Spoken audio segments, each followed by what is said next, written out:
Good morning, good afternoon, good evening. Welcome to this expert panel today, where we're going to be talking about best practices for building and growing subscription models in the US and Canada. Now, today's session is a little bit different from the previous workshops because we are hearing from a panel of experts that have been through it, and they are going to be sharing their experiences and best practices here in the US and Canada. If you do want to go back and look at the first two reader revenue workshops, you can do. And the presentations from this session will be emailed to you afterwards.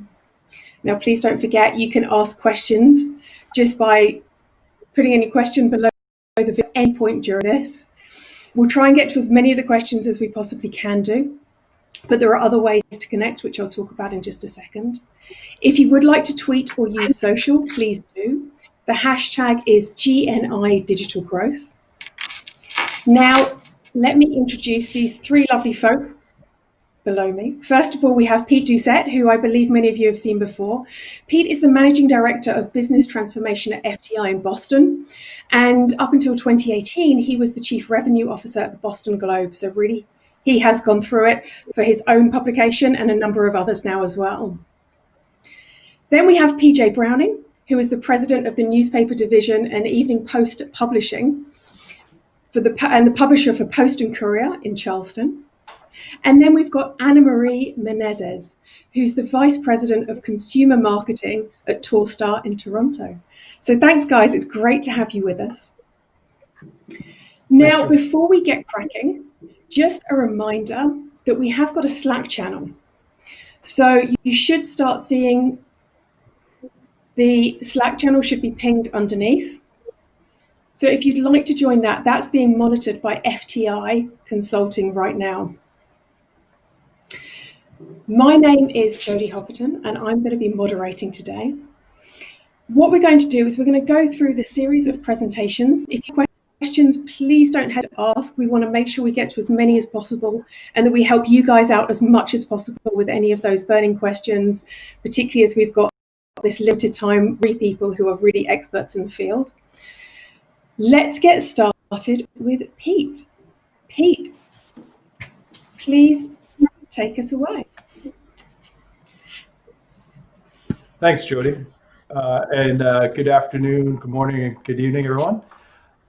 So what I'm going to do today is talk about digital subscriptions and in the context of the Google News Initiative North American Subscriptions Lab, where PJ and Anne-Marie were my colleagues. So I'm going to talk to about the lessons that we learned in the lab, and then I think they're going to get into some really deep case studies. So hopefully you'll find that interactive and engaging.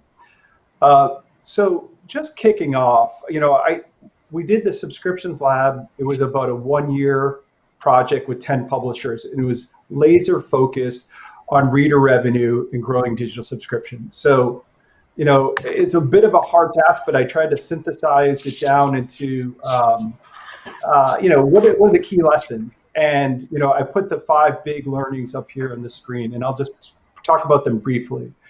But the first is to kind of understand and commit fully to your digital transformation strategy. And what I mean by that is understand what you're solving for and have a clear kind of point of view on what kind of business you want to be when you look out 1, 2, 3, 5 years. And that's really critical, and it helps build confidence for publishers to go through. The second point is around resolving trade-off, whether they be print and digital and advertising and consumer business models. This is where we see a lot of publishers get stuck, and I think it's just a really really important success lever to make sure you're focused on. We're going to talk a little bit about kind of tracking key metrics. PJ and Anne-Marie can attest. We love benchmarking and data, and we go deep on that, and focusing on the right things are really important. And then the last 2 items are really just about, trying things, experimentation. You hear a lot of stuff about that, but it's really, you got to get going, you got to try things and doing that. And then you bring it all together in kind of a roadmap or a plan, and just to help you understand where you're going. So these are the big lessons we learned in the subscriptions lab in North America. So on the first point, when you're committing to a transformation strategy, I mentioned a little bit like kind of like what are you solving for? This is just an illustration for one of the publishers that we did with kind of market sizing the digital subscription potential for revenue.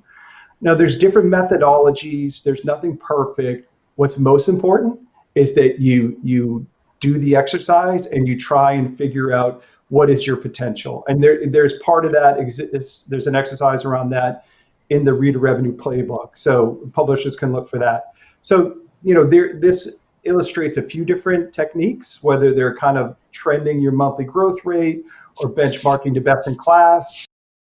We also did some surveys, which are an important part of the reader revenue, is asking your audience what they think. And so this helped kind of put into focus what the revenue and market potential is, and that's really important because it helps give the publisher confidence, build momentum, and really kind of understand what they're trying to achieve. So the next lesson I want to talk about is, we talked a little bit about understanding the trade-offs and resolving conflict between print and digital, or in this case, here's an example between advertising model and a consumer model. And if I was going to pick one thing where I see publishers get stuck on is how do I make progress when, I'm focused on page views, I'm focused on impressions, I'm focused on, programmatic advertising, but I'm also trying to grow subscriptions, and I worry about paywall, and I worry about tightening. And, I think this is some level an existential question for publishers. And, so we have an example here from one of the publishers in the subscriptions lab where I think we tested, what it would mean in terms of the trade-offs between subscription revenue and advertising revenue when we tightened the meter. It was a metered model, so number of articles per month from like 5 to 3. And so if you look at the graph here, what it shows that in the first year, you actually lose money, the 27,000, the trade-off between the two revenue streams by tightening the paywall. And that was just for this specific example. All publishers would be a little different based on your individual data. But when you start to look at it over time, you can see the purple boxes and the cumulative growth. By getting a little bit tighter with the paywall, they're able to drive more and more total revenue. And so I think understanding these trade-offs and the ability to kind of model it is really critical and helpful for publishers so they can build the confidence to pursue reader revenue to the fullest potential. Now, and the only other point I would like to make on this is I look at the reader revenue model and digital subscriptions as a bit of a marathon, and taking the long view is really critical. So, so that's where I see publishers get hung up a little bit on this month's results, this month's quarters. I understand that we all have priorities we have to meet, but it's also important that you have to balance long-term with short-term. Pete, can I just jump in there with a little question? Yes, please. Taking the long view is something I'm fascinated about because obviously in business that makes absolute sense and we need to do that. Most people are targeted on annual results or 6 monthly results or quarterly results even. Do you have any tips on how to handle that? Do you normally work with C-suite? Do you have maybe any input for people in this call on how they can encourage to be bonused longer term? Yeah, I think it's a great question, Jody. I think the publishers that I see are most successful have a balance of both short-term and long-term objectives. And long-term objectives, by definition, can't be measured until 1 year, 2 year, 3 year. But there are kind of some of the fundamental elements and kind of like the checkpoints of progress along the way. And so I think it's really important in terms of digital subscriptions. We could say you could look at moving your conversion rates up and getting them closer to kind of best in class, moving from your current level, is an example of kind of a long-term view.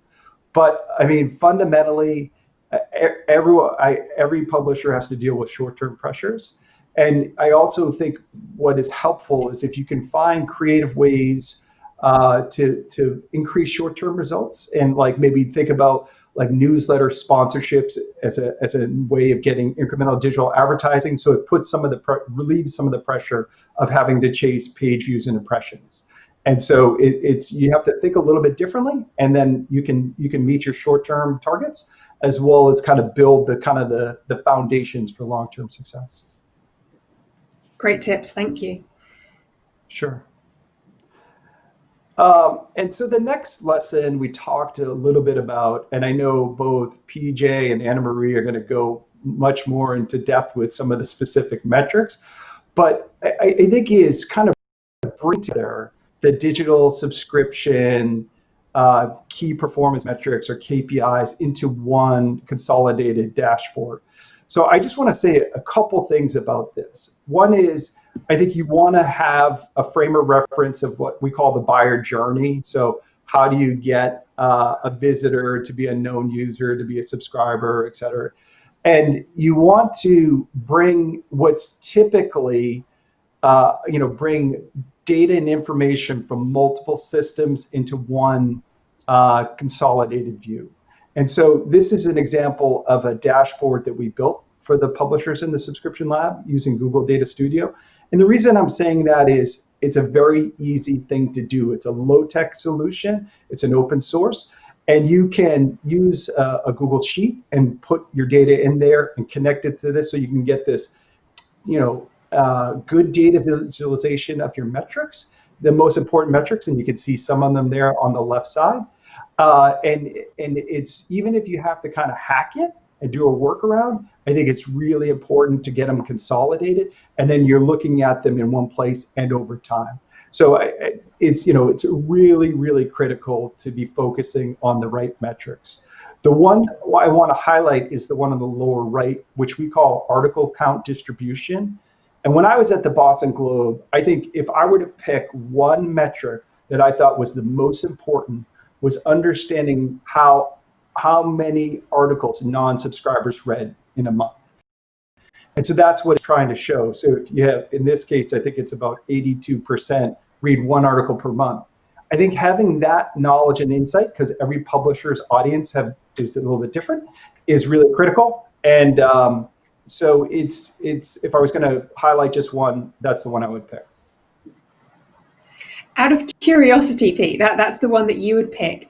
Let's throw that question over to PJ first of all, and then Anna Marie will be interested in that. If you had to pick one, maybe two metrics, what would you pick? Oh my. I think, when Pete and the team came in to see us, I'll just say we were swimming in a sea of data. So we had so many metrics at the time. But I definitely think for us, while it was really important for the news metrics, I think we also had a lot of issues with non-news metrics. I think at the time, one of our favorite sayings was that you really had to fill out an application to become a subscriber to the Post and Courier. And it was really difficult. So there were, a lot of things around our pay flow efficiency and things that we really had to focus on getting cleaned up. Initially, yes, we were really focused on time spent on the site and unique visitors, and we soon saw that we were not focused on the right metrics, which is where this helped out. What about you, Anna Marie? Yeah, as PJ was reflecting on when Pete and team came down, I recalled the same situation with us. Pete and the team came down and looked at the metrics we were producing, and we were like kids on a soccer team. We were just chasing the ball wherever it was going, and there just really wasn't a good process. So we really followed the advice of the FTI team in terms of looking at these specific metrics. And I'll be honest, there are still a lot of metrics we have to look at. So we've got it down to what metrics we look at daily versus weekly. Actually, it's really daily monthly and quarterly. And that's how we get our head around a lot of these metrics. The one that Pete talked about, we had a slight nuance to it because we had already, prior to the lab, had been working on RFV, which is recency, frequency, and volume. And so we produce that stat, and that is an extremely important stat for engagement. And we look at it for both non-subscribers as well as subscribers. Now, it's not a stat that changes every day. So we look at it pretty much once a month, and maybe once a quarter, we'll have an action plan around it. So yeah, I think just organizing yourself around the frequency of looking at these is probably just as important as looking at them often.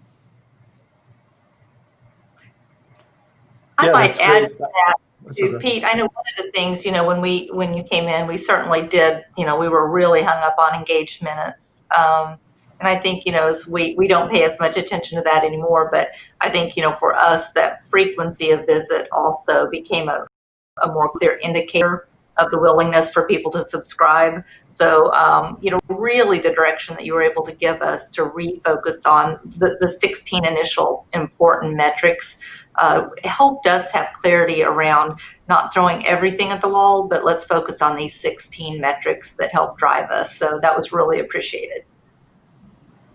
No, it's a great point, PJ. Frequency, is so critical. Engagement is the whole game, and the best engagement metric is frequency. So I think those are really good, really good points. So thank you both for sharing them. I'm just going to go through to the last two lessons. This is just an example of an experiment. This was a registration wall experiment. So a publisher wanted to see how they could get their anonymous visitors registered. So you can see, they did it on the second article.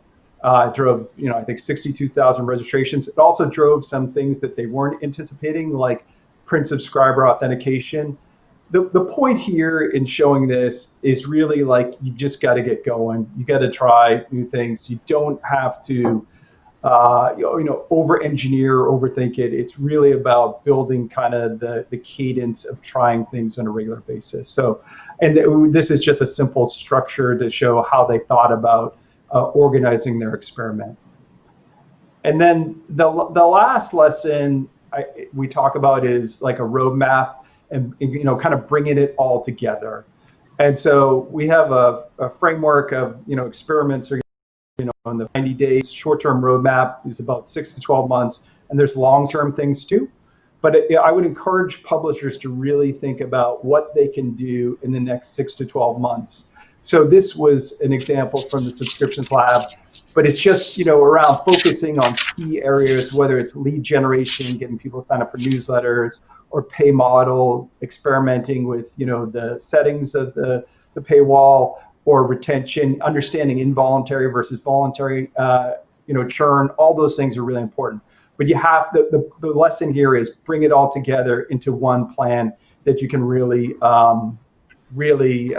start to make progress. And then I'll just wrap up this section and just talk about, so, these 10 publishers in North America went through this process, did all these things. They focused on all these different areas that we've been talking about. What was the impact? And what, if you do this and commit to it, what does it look like? And you can see the results here, where when you look at the year-over-year digital subscription revenue, the publishers in the Subscription Lab increased revenue by 86% compared to the industry average of 45%. So the point in that, and we didn't stack the deck. The publishers weren't, selected because they were already out in front. This is just like, there are ways and tools and protocols to make progress, and that's what we're just trying to illustrate there. So just reinforcing the key lesson. So, yeah. Awesome, Pete. Thank you so much. One question, just before we move on to Anna Marie, just a second. One question that just came up, which I think is a really interesting one, is from the Connecticut Mirror. So why, if you've got one article per month, why do you think that's so important? Is it for market potential? So I guess the concern is, aren't a bunch of people from out of state who are never going to actually become globe readers? And if that's the case, why the focus on one article per month? So Pete, maybe let's send that to you. And I know, PJ, that's something that you picked up on as well. So we'll go to you afterwards. Yeah, thanks, Jody. I would just say real quick, if your audience looks like that and you have such a high percentage with one article per month, and that's how almost all publishers look like, it's just degrees of variability. I think it helps inform what you do. And so I think the tactic that I point to is don't try and get people to subscribe on their first article. Think about, kind of building the relationship. I think the best tool is using maybe a modal to get someone to sign up for a newsletter, so you can get them to come back more, read more articles per month, and to PJ's point, visit more often. So that's why I think understanding where those different groups of readers are across that distribution helps you kind of build different strategies for all those different stages. Yeah, PJ, do you have anything to add to that? Completely agree with you, because when you look at this, your audience is made up of just this vast array of people who are just hitting you one time for that one article, but you're really there to nurture and figure out the path to conversion for those individuals who are more frequent. And so you really want to take that group and nurture that group and figure out how can I get them engaged more, whether that's through a newsletter, through a contest. But it's about that relationship that you have to start with the reader that is the greatest potential of becoming a subscriber. Great, thank you so much both. Now, I know we're tight on time, we've only got an hour. So Anna Marie, we're gonna head to Toronto and let you take it away. Give us some of your best practices and tell us a little bit about some of your experiences. Okay, thanks, Jody. So just background on Torstar. It's the holding company. We're based out of Toronto. So this is Canadian. We service 2.8 million households in terms of our delivery. We've got 40 news sites, which are served by 7 daily newspaper sites and 73 community sites. And you can see we are quite widespread in terms of us servicing special sites. We've got 2 million emails that we've now gathered over the last 2.5 years in terms of newsletters and registrations. So we're in a very interesting, very diverse group of companies that we're all slowly starting to convert into digital subscriptions. So I'll probably talk today a little bit more about our one main paper, which is the Toronto Star, and that's where we launch digital subscriptions in a more national way. So the story for us began in late 2018 when we launched digital subscriptions. And what we did prior to it, we had heard from everyone that if you can create a base of registrants, then you have a group that you can engage prior to launching subscriptions. So that's what we did. About 6 months prior to launching, we asked people to register. And we set our meter at 5 articles, which appeared to be the best practice for a news publication our size. And then we did some fairly significant research. We worked with FTI, who gave us some best practices on publications our size. And then we took it to market and asked customers what they would be willing to pay. And they, the sweet spot came up with $19.99. That's what people were willing to pay a month. So we set that as our month-to-month cancel anytime option. And then we actually created an annual option at a discount at $14.99. Now, our annual option was a little bit different than everybody else. I think for many, annual means you pay up front for a year. We were unsure if people would pay, $19.99 times 12 months. That was a significant contribution. So we decided to set our annual as a 1-year term. And we asked people if they paid $14.99 every month for 1 year, they couldn't cancel during that period. And if they did, they'd still be charged. We were curious to see if that worked. So we launched, and we're really surprised. I would say for the first few months, over 90% of the folks picked that annual option. We didn't apply any marketing. People told us, just ask people to pay, tell them why you're launching a digital subscription, which is what we did. And people started to subscribe early on. So in that first 3 months, that strategy allowed us to sign up our first 10,000. Strategy for the 3 years at that point was we needed to target what we called our heavy news seekers. So it wasn't about trying to have everybody who visited us in terms of trying to convert them. So we said, who were the heavy news seekers? We knew that we wanted to limit our free content, especially our free quality content. And then we said for that $19.99 and $14.99, over time, we were going to look for opportunities to pack more and more value, give customers more and more for what they were paying.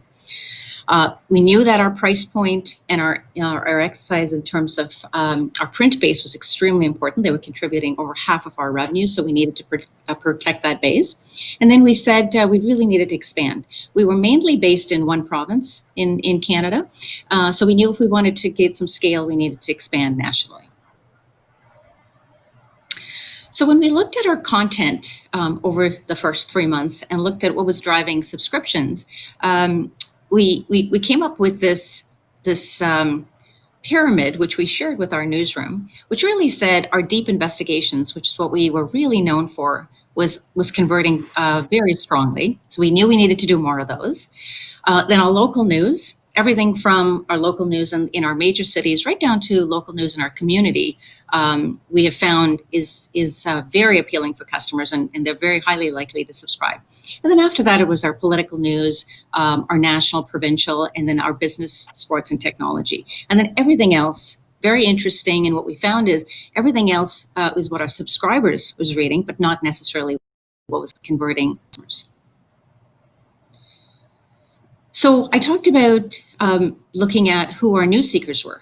And so we looked at our base and who was subscribing, and we came down to actually 12 groups of customers, but we whittled down to 3 groups that we said were in our target audience. That middle mature group is very typical of any news publications. You tend to find an older audience. They've got a strong household income, and they're very interested in the news. But the 2 groups on the right and the left were our new audience. So we were looking for younger, what we called future managers, and on the right, the young families.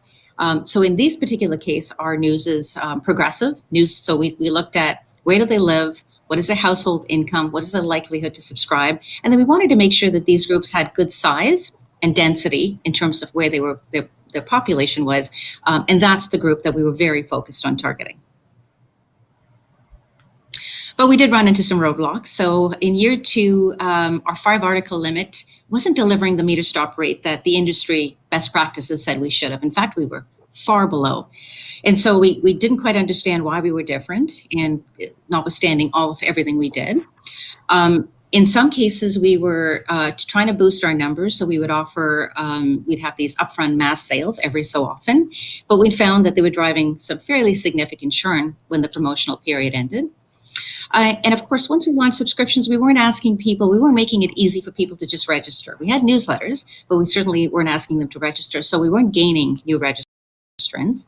And of course, we had many people sign up for newsletters. And, when I talked about the 2 million base that we included, it was definitely newsletters were the biggest growth area for us. But up in Canada, we have very strict rules around marketing, and you have to get people's permission. So while we had this good base of newsletters, we weren't necessarily capable of marketing. So these are all the things we learned in year 2 that were some of the roadblocks that we needed to overcome.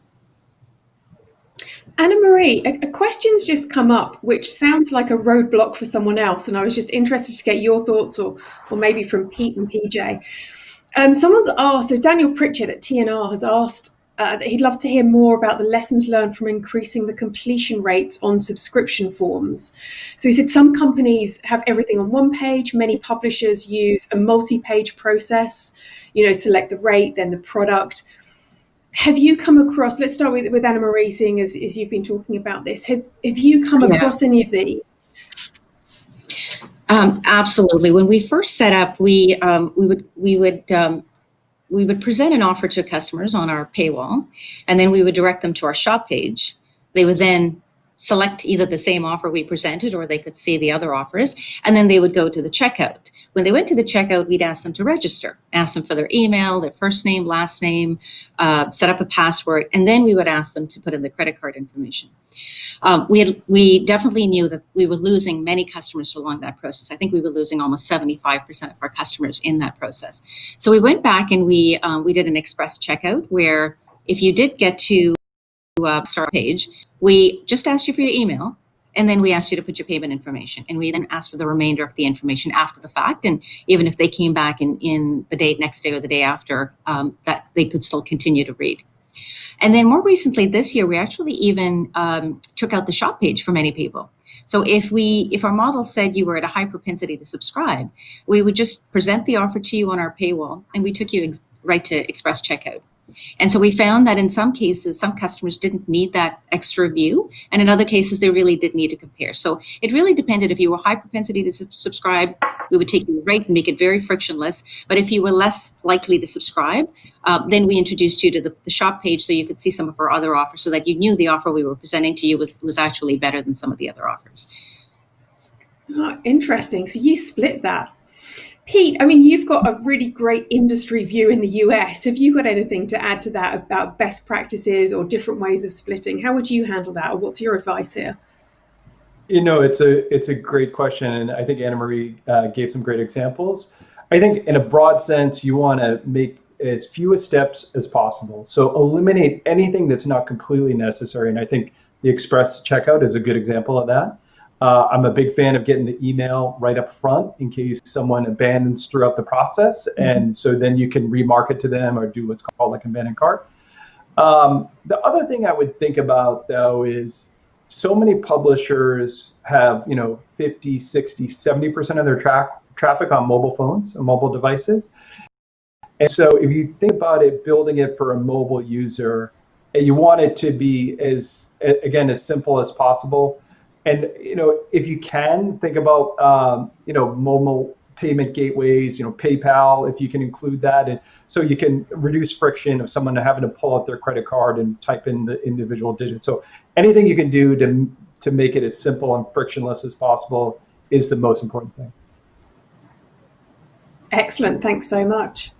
Thanks for letting us interrupt, Anna Marie. Please carry on. No problem. I will keep going. So because of some of those roadblocks, we did fine-tune our strategy.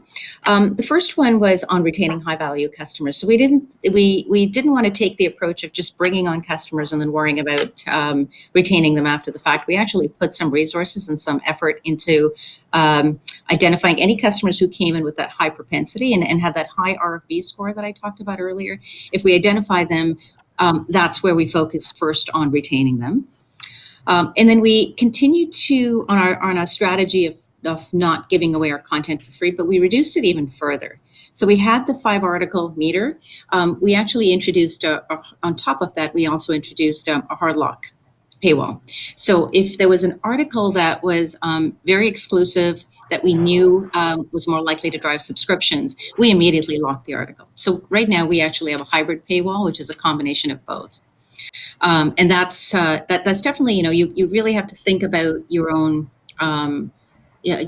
reader engagement scores when you're making a decision, because when you restrict too much, you might be stifling sampling. But when we did the hard lock, we did it with an algorithm.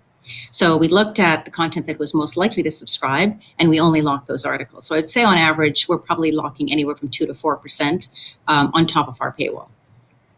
And then, as I said, we used data and propensity models quite significantly, both to drive the paywall, the hard locking strategy, as well as to decide what offer to pitch in terms of people that are likely to purchase.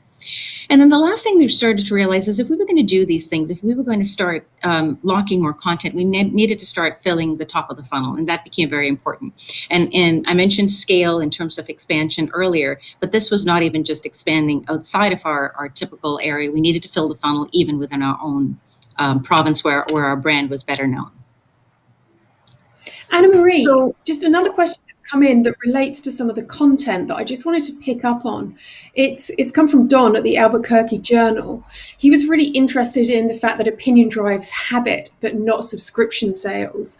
And he asked what tool you're using to detect what kind of content drives subscriptions. So could you maybe just mention the tool or how you came to choose the tool?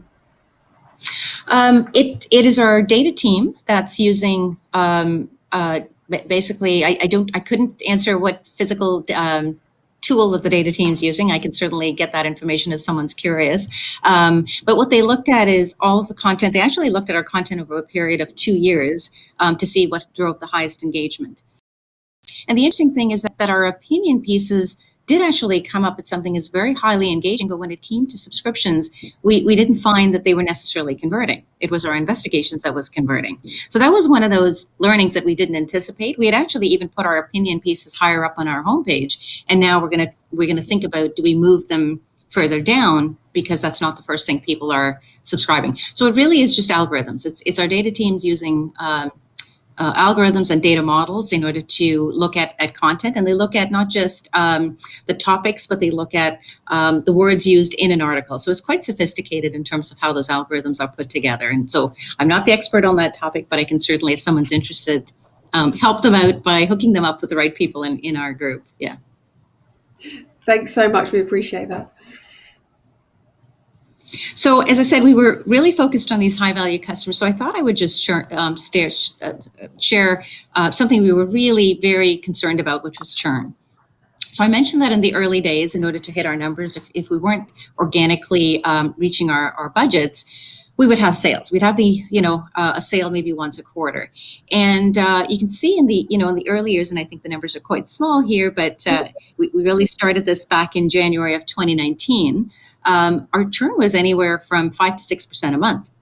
After we started to pay a little bit more attention to the quality of customers we were bringing on board, and starting some of the onboarding and paid more attention to our existing subscribers, we've really been focused. And you can just see this year in particular, our churn is now down 3.5%. Ideally, when we go back to, I think if you look at the playbook, it'll say our target should be less than 3%. So on our journey, we're not going to be done on this until we start to comfortably hit less than 3% on, month over month. And so in terms of filling top of the funnel, I said initially, we just asked people to pay. We didn't do very much advertising. But this year, we've really realized we need to start building up our brand. So this is just an example of some of the campaigns that we launched this year.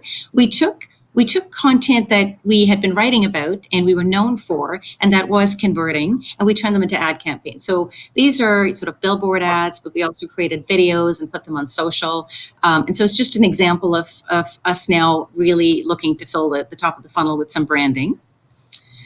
And we now have a lineup, I think, of about over 20 newsletters. And the latest one that has done really well for us is something we call First Up. It's a curated newsletter that's written every morning, very popular. Everyone is signing up for this, so it's done really well. And I think it's our newsletters are contributing anywhere from 10 to 15% of our page views at this point. And so I'll just end on this slide and just our overall findings. We're only at it for 2 years. I know those are early days in the scheme of how long some have been doing it, but we have increased our subscriptions quite significantly over that period of time.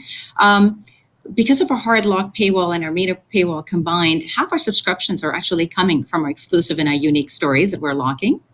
I talked about us protecting our print base, extremely important for us. And so at this point, we've been able to get 42% of this access their free digital access.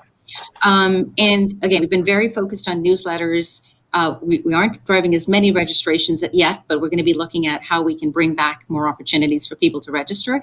But at this point, we've got about over 1 million customers who have registered with either through newsletters or full registrations that we're now able to tap into. So that's been our first 2-year story. That's incredible, and there's so much to unpack in that. Thanks so much, Anna Marie. One question that came through, which I'm also really interested in, particularly after you were talking about your data team. So Nick Nehan has asked if you could talk a little bit about staffing for doing things like this. What should a small, medium publisher try to do in-house versus academic or non-profit support versus consultants versus using tools and platforms? So I think he's really interested in talking about, I guess, the technology side and the staffing side. Could you share a little bit about how you've approached that? Yeah, I think because we were a larger Metro Daily, we were able to invest in the staff and the technology. And because our CEO had come from a background of data, and he really understood the power of data, he did very early on ask us to invest in that team. And so we have data scientists and data engineers that we hired. They took the first year, they took their time building up our single source of database, putting all of our subscribers or all of our customers and visitors into one database, because we not only wanted to use it for, we also wanted to use it for our ad revenue as well. I would say for a smaller company or a smaller publisher, that is difficult. And I think, to give a little plug to FTI and the Google News folks, that's the whole idea by putting in the playbook. So I think the playbook is saying, look, here's what we've learned. Here's the metrics. Here's how we do it. And a lot of these models, don't, in some cases, you don't have to have sophisticated models if you're smaller. You just need to know what metrics to look at. And sometimes it's just very simple KPIs that you need to start out with. And it's not until you've got 100,000 subscribers where you need the algorithms. So I would say for a smaller publisher, absolutely start with the playbook and follow that before you start worrying about, sort of investing in the data scientists or the data engineers. And of course, then there's always companies like FTI. I'm sure, Pete, maybe you have a better answer for that on what a small publisher could do. And let me just share something very quickly. Just when we were in the green room, I asked PJ if you could hire one person. If people at the beginning of their journey, if you could hire one person or one skill set, who would you hire or what would you do? What are the things people should look out for? And she just said, I'd bring in FTI earlier. So maybe you can share some views on this. I feel like this is an FDI commercial or something. Anyways, I think there's enough information and best practices and research that for most publishers, you can talk about the playbook, you can talk about case studies. There's a lot of information out there, so you don't have to read it. We used to talk to publishers about, from technology perspective, what do you want to own versus what do you want to buy? For small publishers, you should be buying almost all your technology, not trying to build and develop things on your own. That's throughout your whole tech stack. If I'm going to pick one area where I think publishers should think about investing resources that they might underinvest, even for a small publisher, is like around newsletters and email. And so having someone who can understand how to build a list of newsletter subscribers, get people on board, get engaging, I think that is a relatively low tech, really impactful area of focus. So if I was going to prioritize one, I would focus on newsletters and email.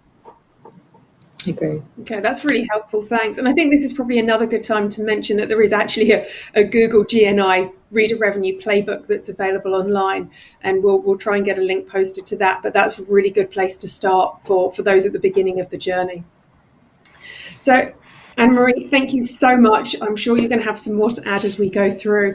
In the interest of time, because it's going so quickly, PJ, we are going to come to you in Charleston. If you could share some of your experiences and best practices, we'd really appreciate that.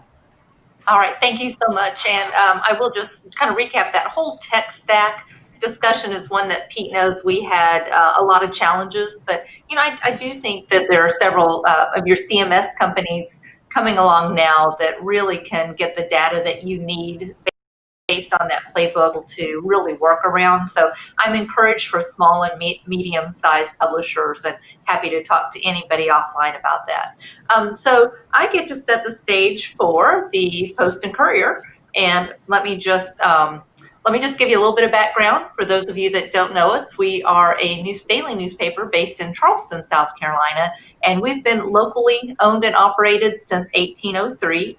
Our ownership has long believed content is king. That's our mantra. And because of that, our newsroom has really stayed strong and grown, even though the newspaper industry itself has had some struggles. Because in the end, we always believed that content was ultimately the driver for us. And that being said, we certainly face the same challenges and strong headwinds on the print side when it comes to advertising and circulation. I would say our true digital journey started in 2017. We took part of the local news innovation program, and that introduced us to the 7 table stakes for really transitioning into a digital world.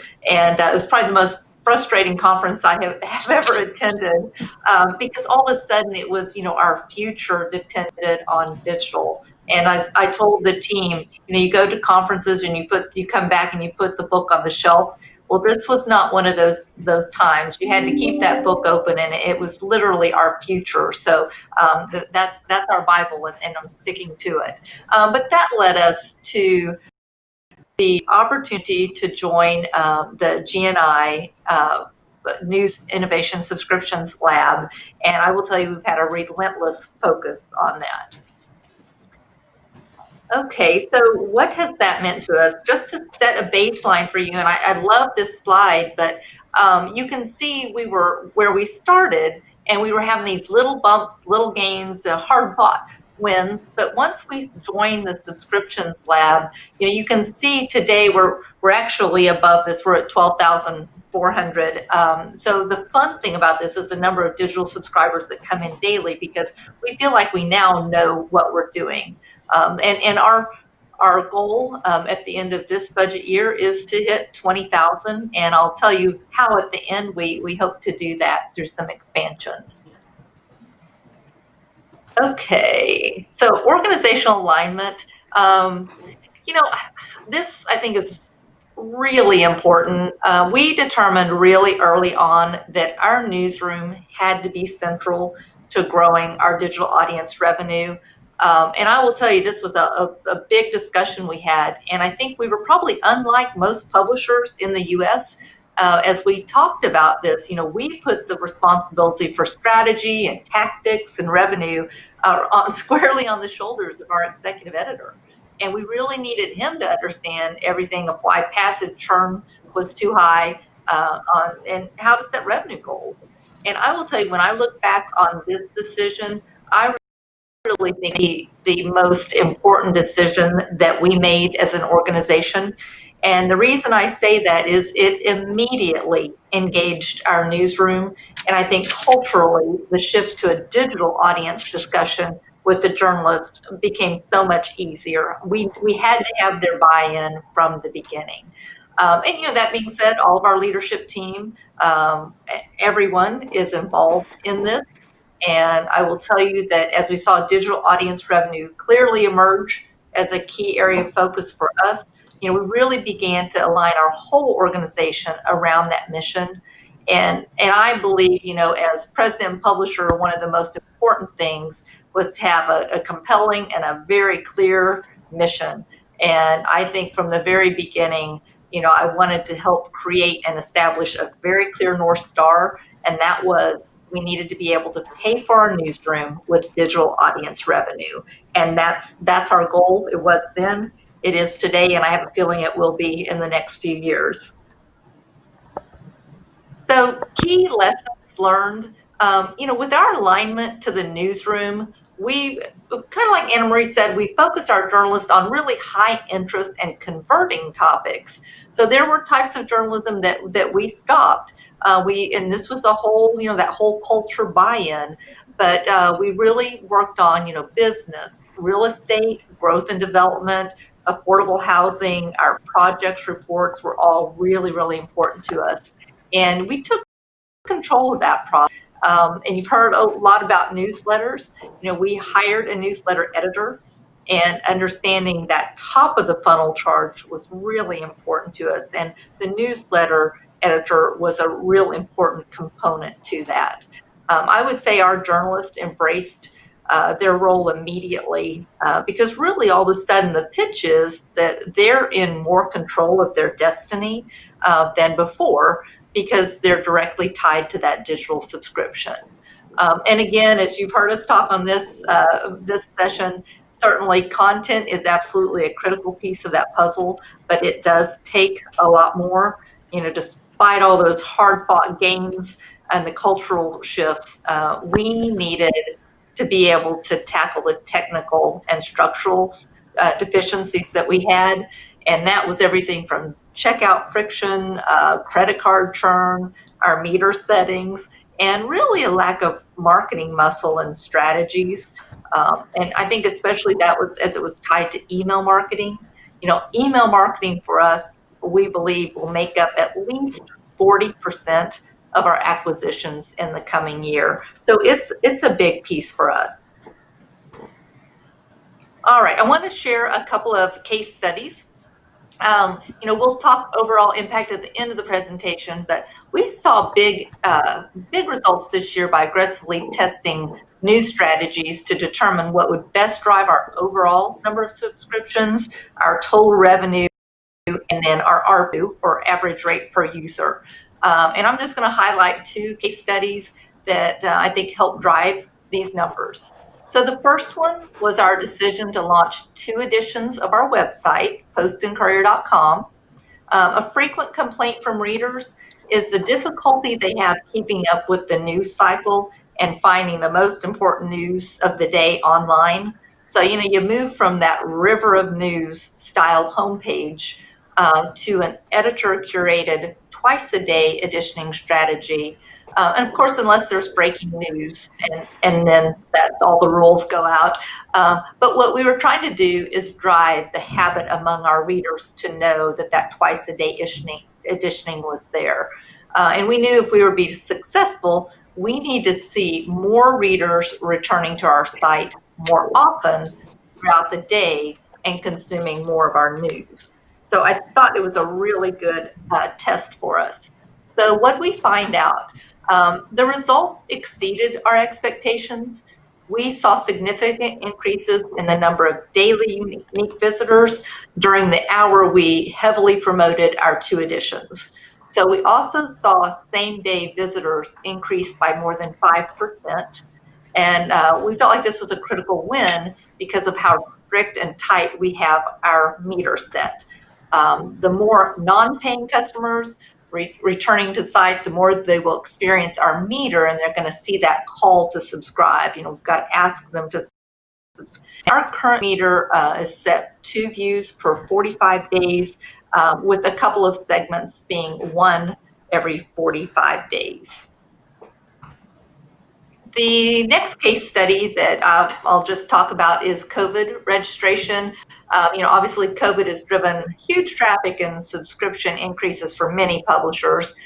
We really believe that we were able to outperform many of our peers and maintain high acquisition numbers through August because of our COVID registration approach.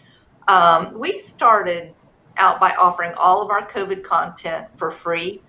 But in early April, we decided to keep the content free, but require non-subscribers to register to be able to access the free content. What this drove was significant new registrations, and it nearly tripled our percentage of known users, which is a key GNI indicator of success. And it created a whole new hot lead list for our digital subscriptions marketing team. All new registrants received a personalized email from our health editor, and then they were moved into a nurture and acquisition funnel. And we were able to convert 1,184 COVID registrants, which make up approximately 200 subscribers per month for us. And, we're happy to say that 64% of them are paying us full price. So they obviously saw, they liked our reporting, and we were able to convert them. COVID subscribers, it was just a good test for us of what registration can do. That's so interesting. Thank you so much, PJ. I'd be interested, maybe, I know we're super tight on time, we're going to have to wrap up in sort of 3-4 minutes, but is that different? The customer lifetime value, is that fairly typical of what you'd see for other subscribers, or is that very specific to COVID, to these COVID-based registrations? No, customer lifetime value, and Pete may want to add more to this, but it's really looking at the value of a subscriber over a 3-year period. You take what their rate is when they come in, and then you take just kind of what you think the churn rate will be. And then you place that value so that you kind of have a roadmap of where your revenue is going. And Pete, you may want to have a more scientific explanation to that. No, PJ, I think you nailed it. It's really just looking at a specific group of readers or subscribers and understanding their retention rates, how much they're paying, and looking at you can do it over 3 years or 2 years, but I think the important thing is to just measure it and then measure it over time to see how you're improving. So I think that was really well articulated, PJ. Thank you. And I'll wrap. I've just got like a couple more slides, so I'll go quickly. We were really happy. I think the lesson was clear. You got to keep trying a lot of things along the way. But as you do, and you start, even if it's these 16 metrics metrics that you focus, you might at first feel like you're not getting as much momentum or success, but I can tell you those start adding up and progress does start accelerating rapidly. This is just so that you can see the payoff year over year where we are.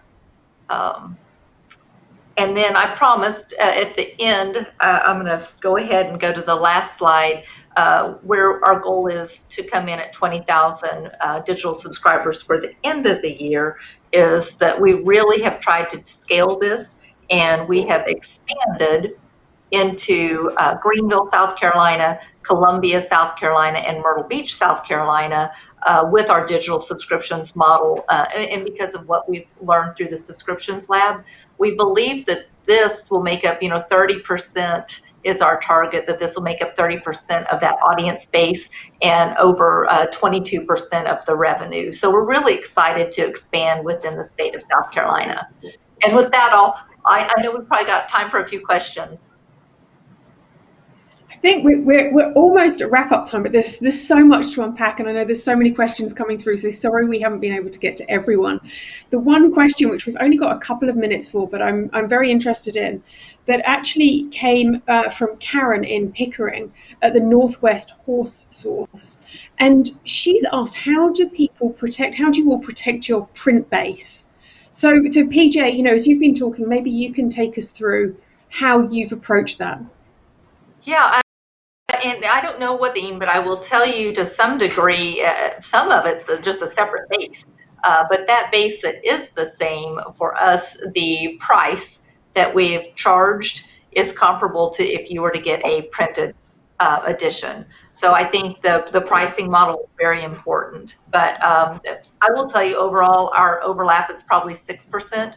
One other metric that the FTI and GNI taught us was 75% of our print subscribers. We need to be able to get those readers digitally ready. Fascinating. And Anne-Marie, have you got any last words on protecting print? Yeah, we immediately gave all of our print subscribers free access to digital. They just had to sign up. They pay us quite a bit more. They're paying us almost 2 to 3 times more. So it was extremely important that we keep them. And then in our call centers, we provided additional training so that if a print subscriber comes in and calls to cancel, they absolutely recommend either the e-edition or our digital offer. And so we make sure that they're armed with good offers to retain those customers. And then we actually go back to a print base that deactivated before and try to get them back on with the digital. So there's quite a few things to bring back our print subscribers. Okay, great. There was one more question we're going to try and get to. We've literally got a minute, and I'm going to throw this at Pete. Pedro has come in and asked how we can implement a subscription model when their readers are so used to getting everything. Yeah, no, I think it's a great question. And if I were going to start, for a small publisher, I would start with newsletter. So maybe even think about building on a newsletter, getting people to, Anna-Marie talked about registration, people to register and then ultimately subscribe. Or you could even try and just get a subscription to the newsletter. So you're changing for those markets. It's a mindset shift for sure. So create something of unique value. I would say the simplest thing is a newsletter, and get them on that, and then ultimately get them to subscribe from there. Excellent. Thank you so much. Now, we're going to get kicked off. I'm getting told that we really don't have any time left. So thank you so much. So just before we wrap up, Pete, PJ, Anna-Marie, thank you so much for sharing all your wisdom. That's been absolutely incredible. I've learned a lot. I'm sure the audience has. So thank you so much for being so open and candid and taking us through those lessons learned. We really appreciate it. Now, for the audience here, thank you so much for joining us. Just a reminder, please do go to the Slack channel and join that discussion. There's a lot going on there, and you can ask any of those questions that we didn't get to today. We're at the end of Deep Dive 1, but Deep Dive 2 is starting next week, so please do join for that. We've also got some more in the Expert Speaker Series, so I will see you again on November 2nd. Please do come and join us. Last but not least, you will see a survey pop up on the right-hand side, I believe. Please do take it. Let us know how we're doing. Give us feedback, good or bad. We want to make this as productive for you. So tell us everything you can. And that just leaves me to say thank you so much for joining us. I've loved speaking to everyone. I've learned so much. I'm sure everyone else has. Thank you to our expert panelists, and we will see you all soon. Thank you so much. Take care. Bye. Thank you.